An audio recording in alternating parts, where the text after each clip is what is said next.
10 مئی کو مارکہ حق بہت ہی شاندار طریقے سے منایا پوری قوم نے، اور یہ مارکہ حق میں اللہ تعالیٰ نے ہمیں اپنے بے پایہ فضل و کرم سے جو فتح عطا فرمائی اور عزت اور پاکستان کو وقار عطا فرمایا، یہ مرہون منت ہے قومی یکجہتی، اتحاد اور اتفاق کے حوالے سے۔ پوری قوم یکجاں دو قالب تھی، اور افواج پاکستان نے الحمدللہ انتہائی جمع مردی سے اور بہادری سے دشمن کو وہ سبق سکھایا جو کہ انشاءاللہ وہ رہتی دنیا تک یاد رکھے گا۔ پاکستان بھر میں اس حوالے سے تقریبات ہوئیں، اور اسلام آباد میں بھی 10 تاریخ کو یہاں پر بہت ایک پروکار تقریب ہوئی۔ اس میں گو کہ بارش اور بادلوں کی گرج شامل ہو گئی، اس سے اس تقریب کا حسن دوبالا ہو گیا۔ اب 28 مئی کی آمد ہے، ہمیشہ تاریخ یاد رکھے گی۔ پاکستان کو اللہ تعالیٰ نے وہ طاقت عطا فرمائی جو کہ رہتی دنیا تک پاکستان کا ایک ڈیفینسو ایک اثاثہ رہے گا۔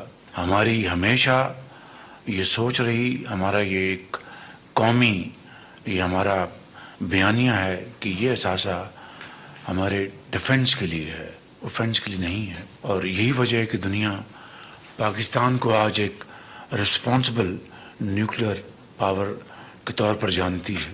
تو پاکستان کو ایٹمی قوت بنانے والے جتنے بھی سائنسدان، جتنے بھی سیاستدان اور دوسرے جو ادارے ہیں، ان سب کا اس میں، تمام حکومتوں کا اس میں رول ہے، اور اس کے موجب یقیناً بانی وہ ذوالفقار علی بھٹو ہمارے سابق وزیر اعظم تھے، اور اس کو نقطۂ انجام تک پہنچانے کے لیے میاں نواز شریف نے، جو میرے قائد ہیں، انہوں نے ایک اپنا ہمیشہ تاریخی کردار ادا کیا۔ تو آج اس کیبنٹ میٹنگ کے حوالے سے ایٹمی طاقت بنانے والے تمام ہیروز کو ہم دل سے خراج تحسین پیش کرتے ہیں، اور اللہ تعالیٰ جو اس دنیا میں ہیں ان کو صحت کاملہ عطا فرمائے اور عزت عطا فرمائے۔ جو اس دنیا سے چلے گئے ان کے اس عظیم کارنامے کو اللہ تعالیٰ قبول فرمائے۔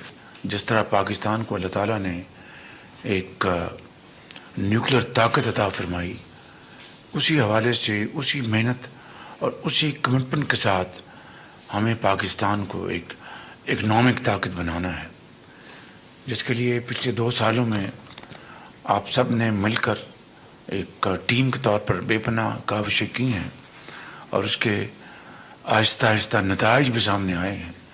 لیکن یہ سفر بڑا لمبا سفر ہے، دشوار گزار سفر ہے، لیکن جو قومیں فیصلہ کر لیں کہ ہم نے ہر صورت ان مشکلات کا سامنا کرنا ہے اور چیلنجز کو عبور کرنا ہے، تو اللہ تعالیٰ ان قوموں کو ہمیشہ کامیابی عطا فرماتے ہیں۔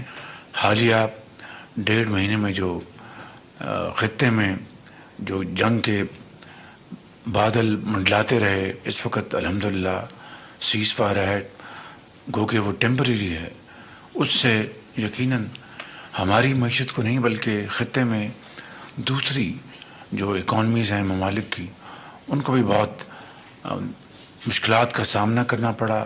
لیکن اللہ تعالیٰ کے فضل و کرم سے آپ نے ایک ٹیم بن کر ان چیلنجز کا مقابلہ کیا۔ سڑکوں پر قطاریں نہیں تھیں، ریشننگ نہیں ہوئی، اور اس طریقے سے آپ نے ایک بہترین انداز میں اس کا مقابلہ کیا اور مقابلہ کر رہے ہیں۔ حالیہ دنوں میں خوشحال گڑھ میں ایک ریلوے کا ملازم تھا، وہ بڑا دلیر شہری تھا، لیاقت علی اس کا نام تھا۔ تو اس نے جب دیکھا اور اس کو خطرہ محسوس ہوا کہ یہ دہشت گرد ہیں، تو انہوں نے فوری طور پر اس نے ان کا خودکش حملہ روکنے کی کوشش کی، اور اس نے جام شہادت نوش کیا۔ اس کو ہم نے ستارہ شجاعت دلوایا، اور میں سمجھتا ہوں کہ یہ قوم کے ہیروز ہیں. دہشت گردی کے حوالے سے جو قربانیاں دی جا رہی ہیں وہ ایسی قربانیاں ہیں کہ شاید دنیا کی تاریخ میں اس کی کوئی دوسری مثال نہیں ملتی. میں نے ابھی چند دن پہلے راول پنڈی میں ایک اور ہم نے شہید کا، وہ لیفٹیننٹ کرنل تھے شہید، ان کا ہم نے سب نے جنازہ پڑھا وہاں پہ، ان کے ہم بچوں سے ملے. یہ ایسی قربانیاں ہیں، ان کا جو خون جو ہے اس سے دھرتی کی آبیاری ہو رہی ہے. سردار صاحب آپ سے درخواست ہے کہ ان سب شہداء کے لیے ہم ہاتھ اٹھائیں اور ان کے لیے دعا کریں.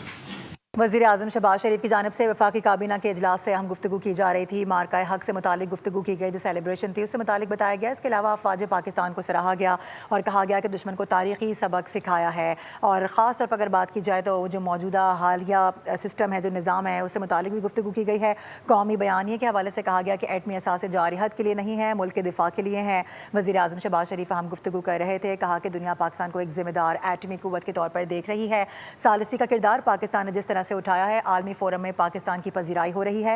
مارکہ حق کی عظیم کامیابی کو ملی جذبے اور جوش و خروش کے ساتھ منایا گیا ہے. فیلڈ مارشل سید آصف منیر کا کردار اس میں کلیدی ہے، یہ ان کی جانب سے ایک بار پھر سے دہرایا گیا. اللہ کا شکر ادا کیا گیا اور کہا گیا کہ پاکستان کا وقار ایک بار پھر سے بلند ہوا ہے، نہ صرف سفارتی محاذ پر بلکہ اگر اوور آل بھی دیکھا جائے تو اس وقت پوری دنیا پاکستان کے ساتھ انگیج کرنے کی کوشش کر رہی ہے.